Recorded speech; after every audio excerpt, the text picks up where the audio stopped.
Hi, it's Mike from Custom Cruisers. As you can see here, great bit of kit. This is a Milwaukee 8 touring models, okay, because the soft tail is different. Gasket set, or primary gasket I should say. This is what you call an AFM gasket. Now, normal gasket's paper, go up one and it's got a silicon bead on. This is actually aluminium. You can see that real solid aluminium stuff, okay, so this can be reused multiple times normally, but cracking bit of kit. And say this is also available for everything right back to shovel heads, soft tails, diners, touring models, you know, not just the Milwaukee 8s. We do these AFM gaskets, Kinetic and Psycho, whatever. Also, another option you've got if you're doing your Milwaukee 8, this is the full kit.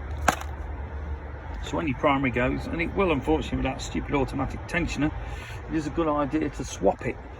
But you can see here, this gasket set's very, very cool and available from Custom Cruisers. You know, we are selling these on eBay as well.